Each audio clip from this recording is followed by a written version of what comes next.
buenas noches, ¿cómo están? Bienvenidas y bienvenidos sean a todas y todos. Tenemos una opinión. Esta es la Mesa de Opinión Política de Jalisco TV, que se transmite en el 17.1 de Televisión Abierta. Así que muchísimas gracias por estar en nuestra sintonía. También a aquellas personas que nos ven desde sus sistemas de cable, muchas gracias por estar aquí. Esta noche tenemos una mesa muy particular. Vamos a hablar de asuntos diversos, así que les invito a que se queden con nosotros y a que nos sigan también en redes sociales, en Jalisco TV y Noti Jalisco TV. Antes de presentarles a quienes se encargarán de discutir los temas de la noche, ¿qué tal si vemos un adelanto de qué es lo que van a hablar?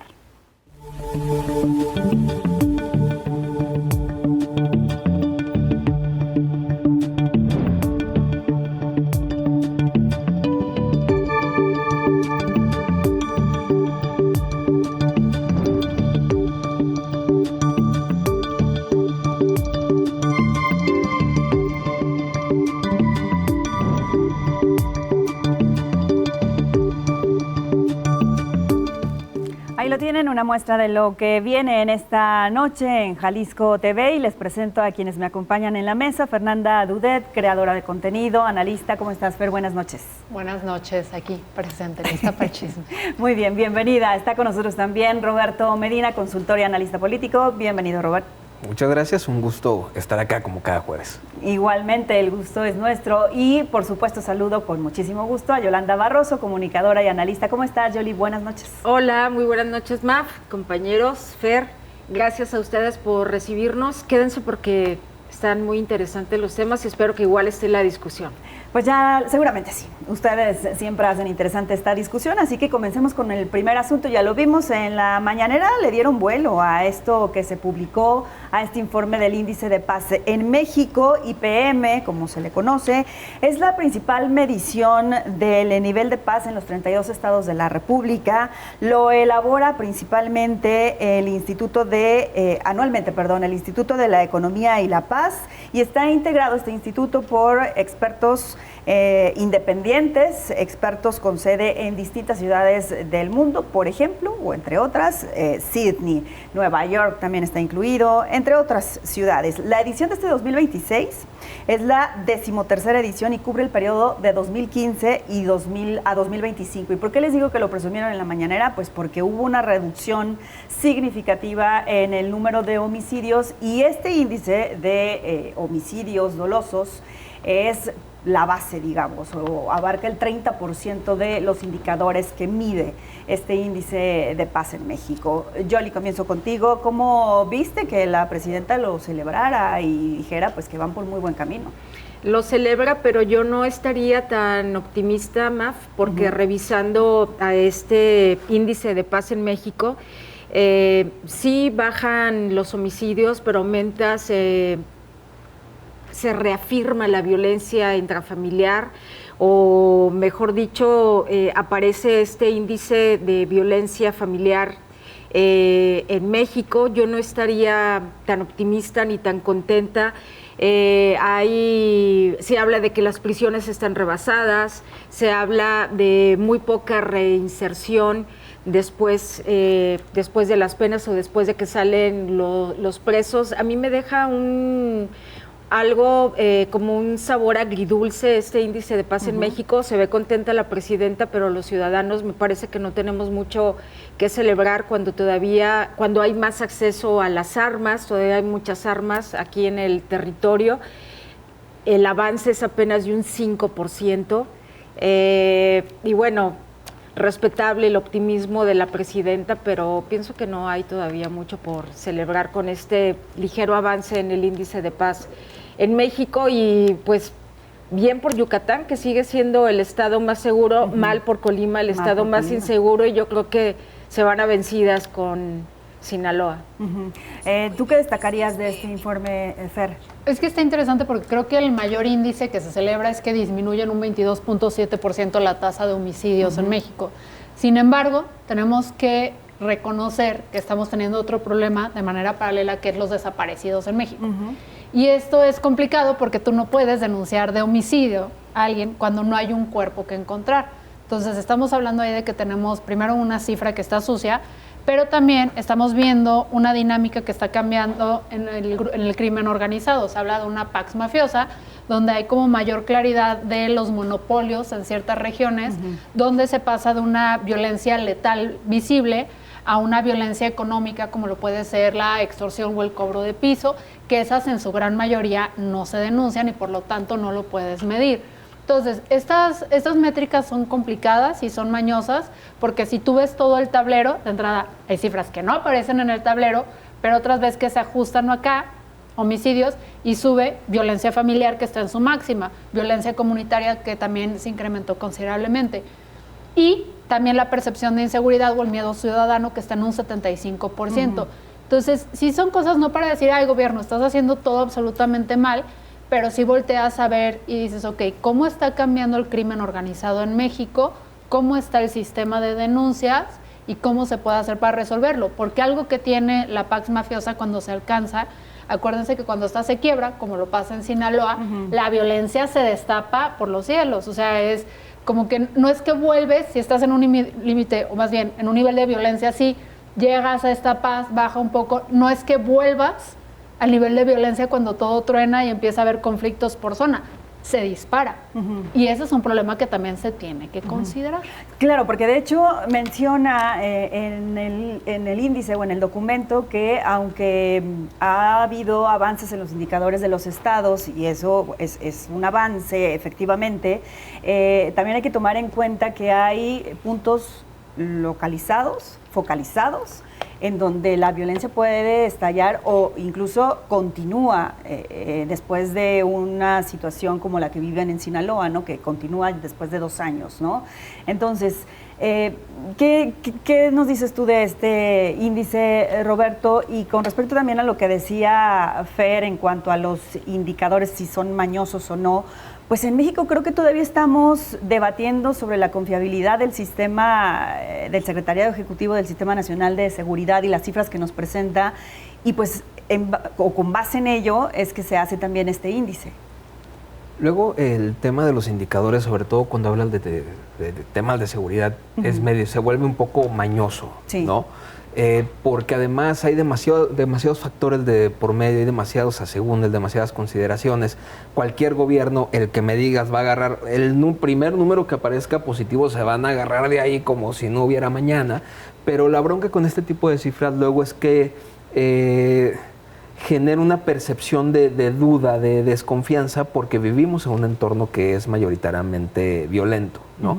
A ver, sí hay que reconocerles la baja en homicidios. Me parecería incluso casi mezquino no hacerlo. Check. Sí. Pero yo la conclusión que sacaría de este informe es básicamente eso. Vivimos en un país violento donde hay 1000 maneras en las que se expresa la violencia. El homicidio doloso es uno. Qué bueno que se esté reduciendo, ¿no? Pero también se menciona de cómo se han pulverizado los grupos criminales y pues cometen otra serie de delitos, como bien decía Fernanda, muchas veces no se denuncia, muchas veces no se investiga, muchas veces colusión con autoridades. Me parecería, entiendo el ejercicio de comunicación de decir, mira, qué fregones somos, 22% menos, check, a toda madre. Pero yo esperaría que de manera interna se esté revisando entonces cómo se van a bajar todos los demás indicadores y que esos números hagan sentido con la vida cotidiana de las personas. Yo te diría, a los que vivimos en Guadalajara, que tenemos que los episodios de violencia no son tan comunes como en otros estados, a lo mejor puede hacer más sentido, no lo sé, pero si tú le dices eso ahorita a alguien que está en Culiacán, a alguien que está en Michoacán, a alguien que está en Guerrero, pues yo creo que lo vas a hacer dudar más, ¿no? No, y no son tan comunes, pero sí hay una especie de alerta, porque mencionan de hecho lo sucedido en febrero, ¿no? Claro. de 2026, que dicen, hay que tomar como ejemplo Sinaloa para que este tipo de situaciones o de irrupciones que hay entre los cárteles no vayan a generar consecuencias como la de Sinaloa. Sí, o sea, me refiero a que no son tan comunes incluso en términos de temporalidad, ¿no? Esta crisis que tuvimos fueron un par de días como de alerta roja, ¿no? Que le llaman, y en Sinaloa vemos ya más de 1 año y medio que ya se volvió una terrible normalidad, ¿no? Eso me refiero con esas diferencias, pero al estado que tú voltees a ver, la verdad es que vivimos en un país violento. ¿Cómo le vamos a hacer entonces para combatir de manera estructural esas violencias y cómo le vamos a hacer para que los niños de hoy no sean los que mañana estén extorsionando, violentando, desapareciendo, matando y un largo etcétera que estamos viendo actualmente, ¿no? Y es que no solo es bajar la violencia, si realmente creemos que vamos a avanzar en este índice de paz, también es crear instituciones y fortalecer esas instituciones que hablen de impartición de justicia. Como que aquí es un todo, ¿no? Desde la prevención, impartición, ejecución, en esto, también en nuestro sistema judicial, que bueno, sabemos que tiene muchas deficiencias. Sí. Hablar también de este índice de paz es hablar de un sistema de justicia fortalecido, que no lo tenemos. Claro, y por otro lado el impacto económico, Fer, que justo también lo menciona, ¿no? La violencia, o sea, tiene un impacto económico anual de 4 billones de pesos, me parece, en México, corríjanme si traigo mal el dato, que equivale a 30,036 pesos por persona. O sea, esta violencia que estamos sufriendo en México, a ti que estás escuchando, te está costando 30,036 pesos anuales. ¿En qué se va esto? Es lo obvio, desde las personas que sufren la víctima, o sea, la violencia directa, que son gastos médicos, funerarios, también daños materiales y patrimoniales. Estamos viendo también el tema de seguridad privada, o sea, aquellos que vienen en fraccionamientos privados que ahora tienen que meter guardias, ahí también se viven, las escuelas que también ya les están poniendo policías, centros comerciales, eso lo pagamos. El turismo, lo que sucedió en febrero, que fue como un suceso muy puntual aquí en Jalisco, estamos viendo que es una de las posibles causas por las cuales hay menor turismo en Guadalajara. Vallarta lo está sufriendo. Lo está sufriendo. Váyanse aquí sufriendo. a Chapultepec. Váyanse a Chapultepec. ¿Cuántos negocios están cerrando? Porque bajó mucho. Lo vemos también en salud mental. Ese es un costo que casi no medimos en México. Pero cuando tú estás en una situación de estrés, tu nivel de cortisol se eleva, etcétera, como niño no te puedes desarrollar igual. Esto lo vamos a pagar en un futuro, o sea, es un gasto que sí tenemos ahorita, pero que lo vamos a pagar en un futuro. Los niños que tenemos estresados, con miedo, no van a desarrollar su cerebro y sus capacidades cognitivas iguales. Y bueno, luego ya viene todo el gasto, que es el más obvio, que es el gasto en el que incurre en el gobierno para contención y prevención y penitenciaría. Entonces, nos está saliendo muy cara la inseguridad en México. Carísima, definitivamente. Bueno, tenemos que hacer nuestra primera pausa, así dejamos este primer asunto, pero les invito a que se queden con nosotros porque tenemos más temas que tratar. Únanse a la conversación en Jalisco TV y Noti Jalisco TV. Regresamos.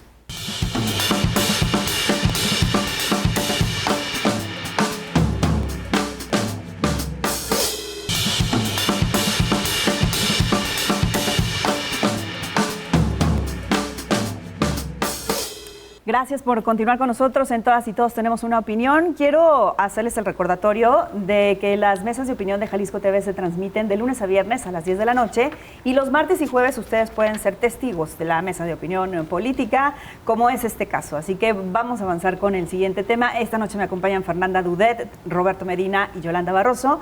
Y como les decía, el tema favorito de Robert es Alito Moreno, Alejandro Moreno, el dirigente nacional del PRI, que después de su reciente viaje a Washington, porque ya no sé cuántos viajes lleva a Washington, o por lo menos así lo ha informado, dice que ha sido víctima de una persecución política que se origina desde la mañanera con la presidenta Claudia Sheinbaum. ¿Son patadas de ahogado, Robert, o ayúdanos a entenderlo? Eso es lo que él quisiera. Eso, o sea, el político se quiere sentir perseguido porque eso implicaría que tiene algún tipo de relevancia. Vámonos unos años atrás, lo que le pasó, por ejemplo, a López Obrador con el desafuero, aquel pésimo cálculo político de Fox en su momento, ¿no? Al político le urge tener este tipo de focos encima para decir, mire, soy tan relevante que el oficialismo está contra... La verdad es que no lo creo. O sea, no alcanzo a ver... Alito Moreno es muy ruidoso, eso me queda clarísimo. Ya ha tomado esta posición como agresiva, ¿no? Como de... bueno, véntase a sus redes para que usted vea. Son cosas que no me permiten decir aquí, perdón. Pero más allá de lo ruidoso que sea, es como el chihuahueño, ¿no? O sea, ladre un friego, pero lo volteas a ver y es una madrecita de este tamaño. Pero sí muerde, esa chingadera sí muerde. Sí muerde. O sea, pero no te van a empujar por eso, pues. O sea, no te van a arrancar una pata, ¿no? A lo mejor si lo dejas que te dé 50 mordidas, a lo mejor sí. Sí. Pero me parece, y me parece que el PRI en general es un tanto eso, ¿no? Habría que preguntarle a los priistas si están cómodos con que una figura como Alito Moreno lo represente. A lo mejor sí, no lo sé, yo afortunadamente no profeso esa religión, pero me parece que es un intento por mostrarse relevante de manera desesperada. Y tomando en cuenta esto que nos dice Robert Joly, ¿se equivoca entonces la presidenta al hablar tanto de este tipo de líderes opositores desde la mañanera? Pues le está dando demasiado foco, ¿no? Digo, nada más le dijo que era uno de los exgobernadores más corruptos de la historia del país, algo así, o sea, teniendo a muchos más. Pero bueno, sí lo ha traído, sí lo ha mencionado mucho en la mañanera, y no sé si se acuerdan de, pues no es un meme de una señora que decía se está haciendo la víctima, algo así es Alito Moreno, la verdad, porque bueno, le habló, se le fue con todo a la presidenta, se le fue con todo a Morena, se le fue con todo al gobierno, no los baja de criminales, de cártel, de narcotraficantes, casi de una pandilla de narcos. Les dijo de todo absolutamente, pero bueno, no se acuerda de Tomás Yarrington, ¿se acuerdan de Mario Villanueva, exgobernador de Yucatán? Pues es que él mismo, ¿no? O sea, él mismo dice, me podrá decir de todo, pero que yo no he pactado con narcos, pero no dice que no fue corrupto, ¿no? Entonces, digo, él mismo trae mucha cola que le pisen, sí creo que que quiere demasiado foco porque él sabe que fue corrupto. Digo, se ha hablado y se le ha investigado si fue muy corrupto cuando estuvo tabasqueño, ¿verdad? De Campeche. De Campeche, una perdón. mansión de 600 millones de pesos. Como no tienen uno ustedes. ¿no? Pero... No. Digo, se sabe que su enriquecimiento fue tremendo y que su paso por el gobierno de pobre Campeche, bueno, los dejó pobres. Entonces, digo, me parece que se está haciendo la víctima, como decía esa señora, y quiere foco, nada más, ¿no? Entonces, si menciona corruptos a los de Morena y al gobierno, pues que voltee poquito nada más a ver algunos de sus exgobernadores y a muchos otros políticos del PRI, de su partido, que han sido igual o peor que los de Morena. Como con qué autoridad moral habla de justamente en términos reales, tomando en cuenta los antecedentes, Fer, ¿qué tanto le puede servir este discurso de perseguido político a Alito Moreno?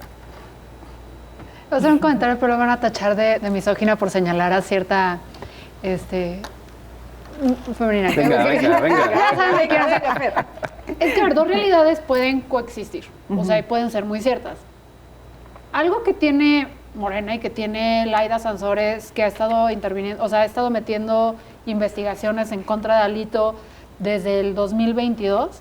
O sea, el gobierno de Morena, no digamos que es un gobierno que perdona, o sea, que la oposición, por más Chihuahua que sea perro, no otros lares, o sea, no lo desestima así de fácil. No es como que dicen, ya tenemos toda la Cámara de Senadores, todas las de diputados, tenemos ya los jueces, ¿qué nos está haciendo eso? No, sí se ensañan. O sea, Morena sí se ensaña y sí va atrás de ti y sí hay que tenerles miedo, ¿no? Y pero más ya estaría en la cárcel, ¿no? También lo creo. Pues quién sabe, porque quién sabe cuántos aliados o cuántas personas tiene.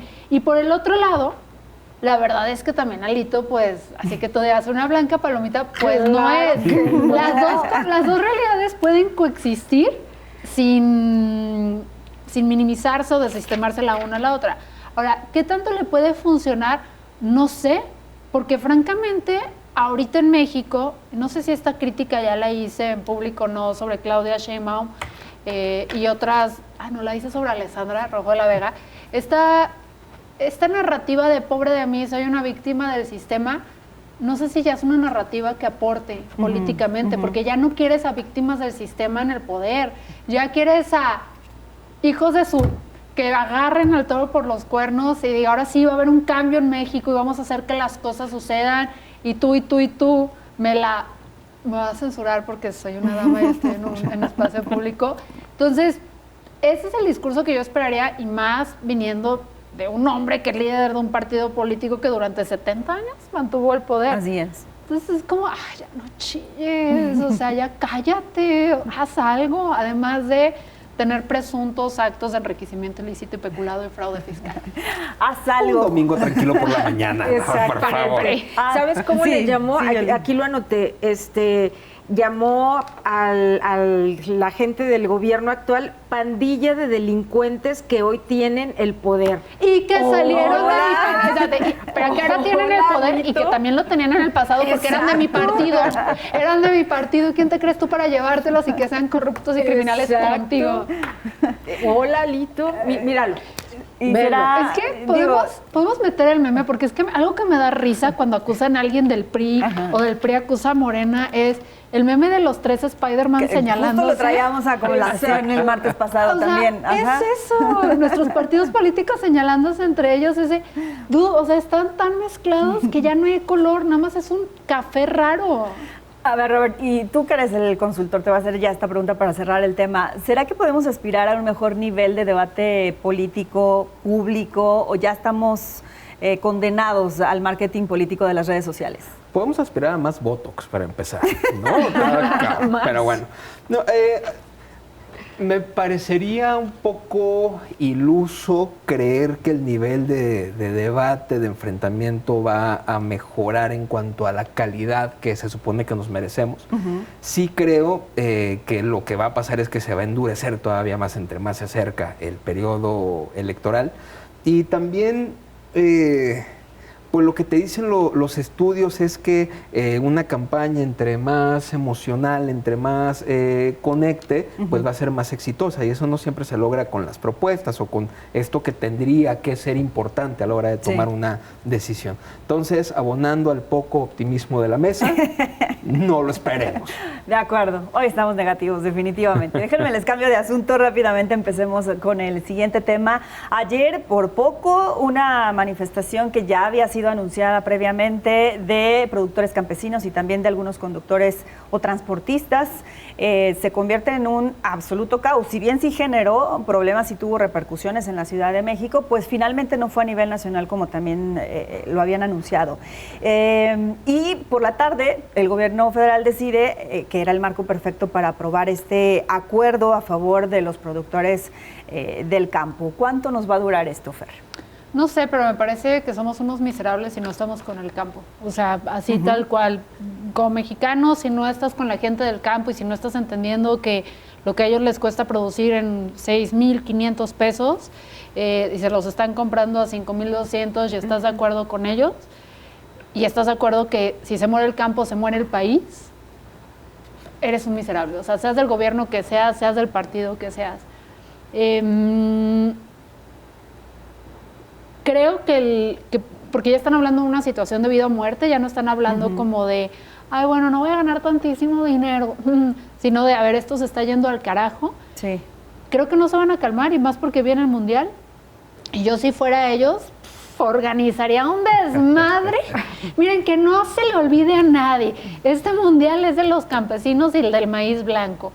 Entonces yo espero que no se rindan. Yo espero que como ciudadanía salgamos al quite y entendamos que esa es la causa que importa ahorita, ese es donde tiene que estar nuestra mirada, y que pues si nos hacen pasar coraje y eso se los traguen, ¿no? Este acuerdo, que se basa en 3 ejes para garantizar precios justos, pues, ¿crees que le gane tiempo al gobierno federal? Justo me parece que ahí está la clave. Yo no sé si lo vayan a cumplir. Ojalá, si tomaron un acuerdo, ojalá se cumpla y llegue más dinero a la bolsa de los productores y de campesinos y de toda la cadena que ahorita está muy descuidada. Pero de entrada lo que ganó el gobierno federal fue tiempo. ¿Por qué? Por el Mundial, ¿no? O sea, fue tan sencillo como eso. Yo me sigo preguntando, y hace unos meses lo decía en broma, hoy lo digo con preocupación, ¿qué está haciendo exactamente la secretaria de Gobernación? ¿Y la de Agricultura? Oye, la de Agricultura, pero, simplemente... ¿La de Agricultura existe? Pero estamos hablando de un problema política interna, ¿no? De un problema social interno. Esas son de la Secretaría de Gobernación. Y hemos visto durante meses, más que soluciones, casi un desprecio a las manifestaciones. Hemos visto declaraciones muy poco oportunas que no abonan a ninguna negociación. Tuvieron que llegar hasta este punto para hacer un acuerdo que quién sabe si vayan a cumplir para empezar, ojalá que sí, pero esta, para mí, todita, es de la poca habilidad para negociar y para lograr acuerdos de la Secretaría de Gobernación, que ese es su papel. ¿Qué anda haciendo exactamente la señora, pues? ¿no? Oye, anda en el papel de Fox, ¿no? Porque no viste que le preguntaron por Rubén Rocha y que dijo, ¿y a mí por qué me preguntan? Ni que yo fuera la secretaria. Ajá, exactamente, ¿Y yo bueno, por qué? Así es. Regreso de la pausa con tu opinión, Yoli, con respecto a este asunto y luego ya después abordamos el último tema que nos toca aquí en Todas y Todos Tenemos una Opinión. Regresamos.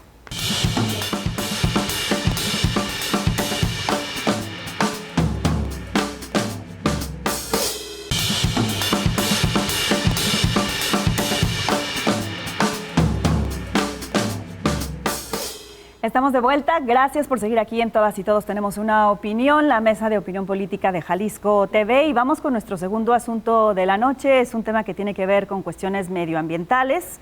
A raíz de la protesta social de activistas, no solamente de la zona, sino que se unieron en todo el país, sí a través de redes sociales, pero pues principalmente para apoyar a los activistas de tierra que se encuentran en la zona de Majahual, que estaban en contra de este proyecto de Perfect Day, que finalmente fue no cancelado, pero sí la Semarnat decidió no otorgar ya los permisos. Y digo no cancelado porque a mí me surge la duda de si en realidad esto no se va a judicializar y luego nos vayan a salir, Robert, con que, ay, es que resulta que pues pasó esto. Pues ya sería mucha fregadera si tienen a los jueces de su lado, ¿no? O sea, sería ahora sí jugarnos el dedo en la boca. A ver, tema parecido al de los homicidios, ¿no? Sería mezquino no reconocerlo. No se va a hacer, check. Qué bueno que escucharon.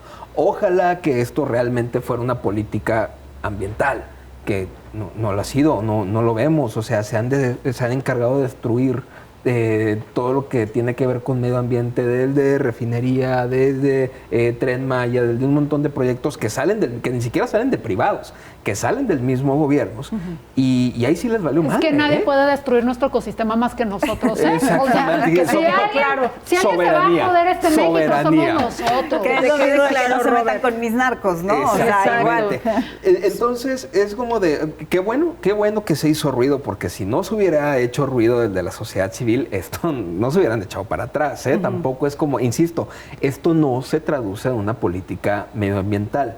Yo lo decía aquí, me parece que hace un par de programas, si los desarrolladores en ciudad son manchados, cuando esto lo trasladas a playa o a otro tipo de ecosistemas, son los más gandallas del mundo. Alguien les tiene que poner un alto. Sí. Y es un poco, o sea, qué chido que sea la sociedad civil, pero qué lástima que solamente sea la sociedad civil, ¿no? Cuando se supone que tenemos un gobierno con una presidenta que es científica, cuando se supone que esta izquierda tendría que cuidar un poquito más los recursos, pues vemos esto porque los presionaron. De otra manera...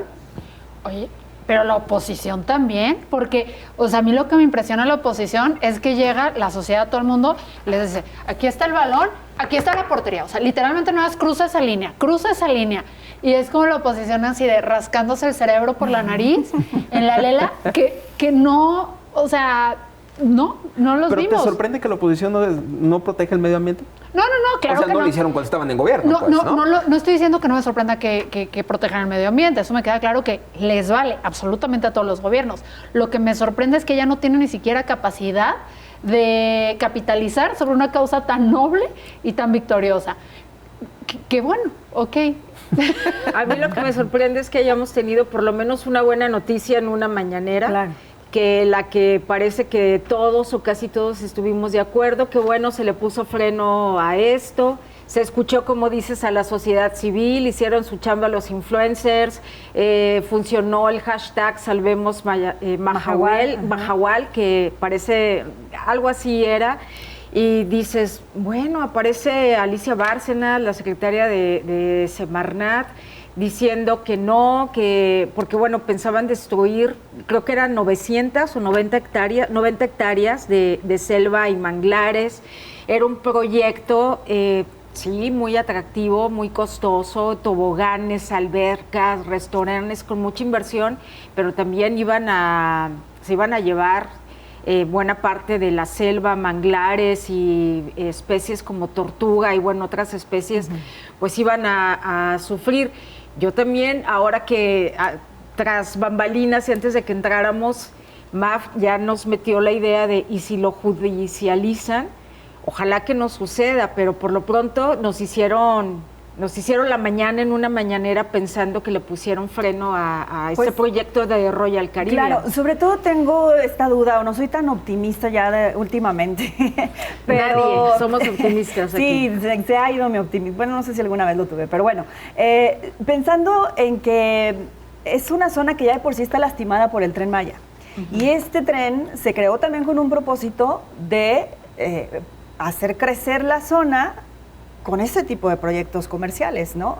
Entonces, ahora es Perfect Day, pero después, ¿qué va a ser? Es a lo que me refiero. Pero creo que dentro de eso, que yo tampoco soy positiva en lo absoluto, que no los engañe mi colorida vestimenta, es que sí le da un triunfo a la ciudadanía que se necesita. Porque tenemos esta idea de que para cambiar a México, para cambiar al mundo, necesitamos que se involucre forzosamente el gobierno, o que el gobierno sea quien dé esos pasos. Y la verdad es que no. O sea, si tú te vas a otras partes del mundo, a Ámsterdam, si quieres, u otros lares, la realidad es que el cambio viene porque la sociedad se involucra y se compromete y exige y no suelta. Y creo que el que tengamos un triunfo como sociedad en el que voltearon los influencers, la gente común de a pie y todo, y dijo, vamos a apoyar a los activistas de neta. Porque a mí me da tirra cuando dicen, ay, Fernanda, eres activista. No, yo no pongo mi vida en riesgo como lo hacen estas personas que sí se merecen todo el reconocimiento, o los periodistas. Entonces, si como sociedad empezamos a voltear a la gente que está cambiando México, poniendo su vida, Homero, las mariposas, etcétera, Sí. que realmente están accionando y los apoyamos con tweets, con videos, exigiéndole a los influencers, o sea, moviendo capital social para decirle a los gobiernos, operas en contra de esto y pierdes votos, porque es la única forma en la que entienden. Pierdes votos o dinero, y el dinero va a estar pues con los grandes desarrollos, ya perdimos esa batalla, vayámonos por los votos. Y al tener esta pequeña victoria, siento que como mexicanos sí quedas con una sensación como simple mortal, decir, si nos organizamos sí podemos. ¿Cuál es la siguiente causa a la que nos vamos a sumar? Exacto. Y las causas los tienen los activistas. Porque de hecho hay muchas causas. Sí, Robert. No, a ver, a mí lo que me preocupa es que si bien es una victoria ciudadana, el sistema que lo iba a permitir sigue ahí. Ah, sí. ¿No? Exacto, claro. A ti, yo conocí a Fer hace ya algunos años porque ella estaba en la defensa de los árboles de la Americana. ¿Te acuerdas? Allá por Y 2012 del puente probablemente. atirantado. ¿No? Pero si bien se lograron, logró llamar la atención, se logró el contacto de las autoridades, ella sabrá contar mejor esa historia, el sistema que permite que estas cosas suceden sigue ahí. No ha habido prácticamente cambios. O sea, ¿qué va a pasar? Por eso yo digo, a ver, ¿nos vamos a quedar en un anuncio o nos vamos a tomar esto con seriedad para que haya legislaciones, para que haya grupos especiales, para que haya un cambio de sistema que no permita que un permiso de esto se vuelva a dar en esas condiciones? ¿No? Es que para tomarlo con seriedad, entonces tendrían que hacer lo mismo, repetirlo con la situación que está pasando en Baja California Sur, en Loreto, donde también ya alcaldesa y gobernador decidieron echar para atrás un decreto que permitía los cruceros de gran escala en la zona donde es el refugio de las ballenas azules. Y está ese punto, y está otro punto en Sinaloa, y está Dos Bocas todavía en en Tabasco, perdón. Entonces, eso sería una muestra de que en verdad la política es parte de una política, ¿no? Y no solamente una decisión que obedece a la coyuntura del momento. Debería de ser, y tendríamos que revisar en qué causas nos unimos y apoyarnos de expertos que hagan una revisión puntual, a ver qué es lo que se va a hacer, qué se va a perder, qué es lo que se va a ganar y qué se sacrificaría, ¿no? Respecto el caso de Baja California. Bueno, ¿qué especies estarían en riesgo? ¿Vale o no la pena la inversión? Y no sacrificar por una inversión económica la pérdida de manglares, especies, etcétera. Porque en el caso de este lugar de Mahahual, recuerdo que en el proyecto iban a recibir hasta 20,000 personas diarias en una comunidad que no son ni de 3,000 habitantes. Entonces, con gente que nos haga entender cuál es el impacto medioambiental y que nos lo expliquen, y a la sociedad civil con peras y manzanas, yo creo que cualquier gobierno puede entender y echar para atrás esta serie de proyectos. Sí, metiéndolo como una política, a ver, si de veras hay políticas medioambientales no vale la pena y no se va a sacrificar esto porque la política medioambiental es tal, así sea una inversión millonaria. Es que tienes que atacarlo por varios lados, ¿no? Sí. Por el frente legal, medioambiental y todo, pero yo insisto que el social es muy importante. Sí. O sea, el apréndete quiénes son los funcionarios en tu gobierno, o sea, memorízate su cara y sus nombres de aquellos funcionarios de gobierno y actores que están involucrados en los ecocidios o en el mal manejo de recursos que tengas en tu ciudad y en otras partes, porque también la parte de la incomodidad social, o sea, cuando hacemos que estas personas no puedan salir en sociedad, que vayan a un restaurante y les escupas a la sopa, me estoy metiendo en broncas legales por recomendar esto, escúpanles en la sopa, párese del restaurante y digan, yo no voy a comer al lado de este corrupto, incomoden a sus familiares en las escuelas, incomoden a sus familiares en los hospitales, o sea, cuando se vuelve inhóspito, un ambiente para que estas personas, porque quieren dinero para pertenecer a la alcurnia, lo vuelves inhóspito para ellos, a fuerzas tienes que generar un cambio. Pero ¿qué pasa con estos políticos? No sabemos quiénes son, no sabemos qué nombre tienen, búsquenle, o sea, es lo que generó el cambio cuando estábamos allá, que fue con los árboles y otros movimientos, que podías averiguar el teléfono, el correo, y todavía pueden de estas personas y estar friegue y friegue y friegue hasta que atiendan. Que es una práctica muy común en Estados Unidos, ¿no? Y en Europa y en todas partes, Exactamente. pero acá en México creemos que los políticos están allá. Son intocables. Porque no son sabemos. respetables, sí. Pues acérquense, yo les enseño cómo fastidiar políticos hasta que reaccionen. Muy bien. Curso rápido. Curso rápido. También me preocupa que en esta situación específica, Yoli, empezó a quererse difundir un discurso que nos pone ante una aparente disyuntiva de que o es el progreso o es el medio ambiente y decide, ¿no? ¿Podemos ver las cosas así, a blanco y negro? No, debemos verlo con matices. No podemos escoger o el progreso o el desarrollo. Tiene que ver, justamente, para eso están las autoridades, y de escuchar a la comunidad tiene que haber una mediación de qué es lo que conviene más a esa comunidad, que haya desarrollo, pero que se cuide, obviamente, también al medio ambiente.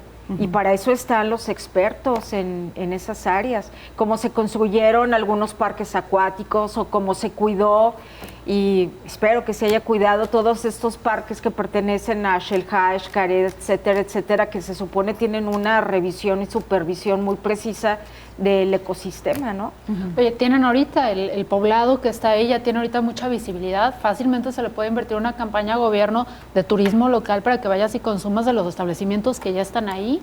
O sea, apoyar también, no necesitamos el turismo hablar nada más en gran escala, podemos empezar a hablar de pequeños poblados y de diversificar el turismo en México, que además para los nacionales, que cada vez es más complicado salir en tu propio país porque somos destino turístico internacional, que bueno, trae derrama económica, no estoy peleada con eso, pero conocer estas pequeñas joyas también es un beneficio para todos.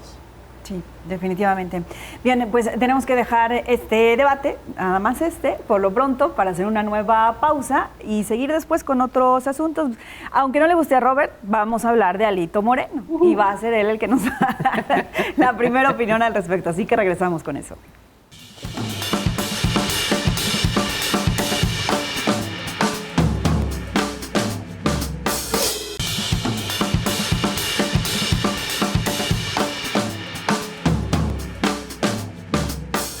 Ya estamos de vuelta y como les anunciaba antes de irnos a la pausa, regresamos para concluir con este tema de la problemática en el campo, de las demandas que tienen desde hace muchos años, pero que se han agravado, también ya lo mencionaban en la mesa recientemente.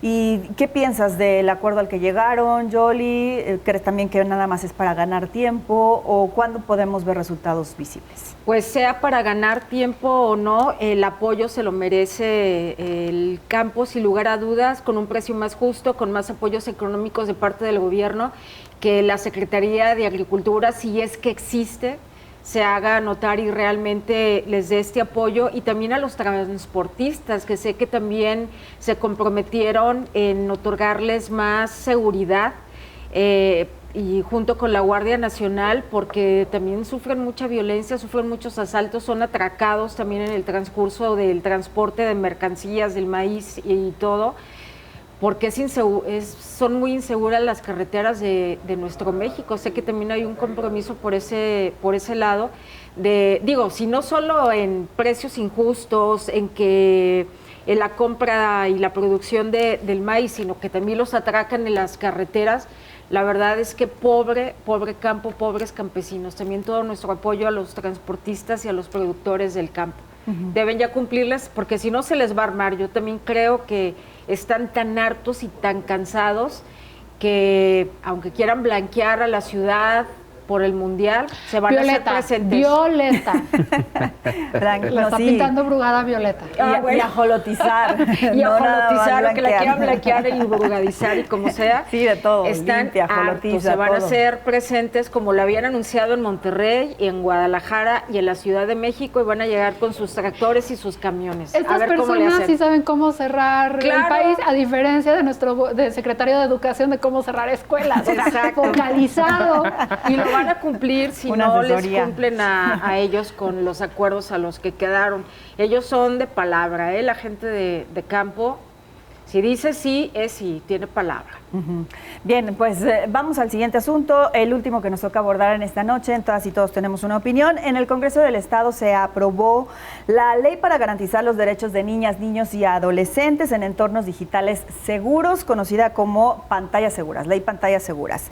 Y me gustaría empezar contigo, Fer, porque ya has abordado ese tema en otras ocasiones, de la importancia que tiene el que precisamente garanticemos entornos seguros digitales. Y libres de pantallas. Hablo contigo, Happy, que tenemos una riña personal. A ver, me parece bien, o sea, cualquier avance que busque limitar la exposición de niños en esta época en el que hay demasiada información en las redes sociales, en que las redes sociales están diseñadas para generar una adicción a la dopamina. Bueno, ya somos adictos a la dopamina, pero que te está alimentando ahí constantemente. Me parece genial. También porque cada vez tenemos generaciones de personas que saben menos relacionarse en vida real, y lo estamos viendo hasta eso, que ya no buscan pareja, porque no saben relacionarse, ¿no? Luego toman menos alcohol, pero bueno, luego hablaremos de por qué el alcohol puede ser a veces beneficioso. El asunto es que lo están limitando nada más en el horario escolar. Y eso sí me parece preocupante, porque luego se van a sus casas y siguen consumiendo redes sociales. Y hay en otros lugares, en países como en Australia, donde sí están metiendo legislaturas muchísimo más duras para que los niños no estén en redes sociales. Punto.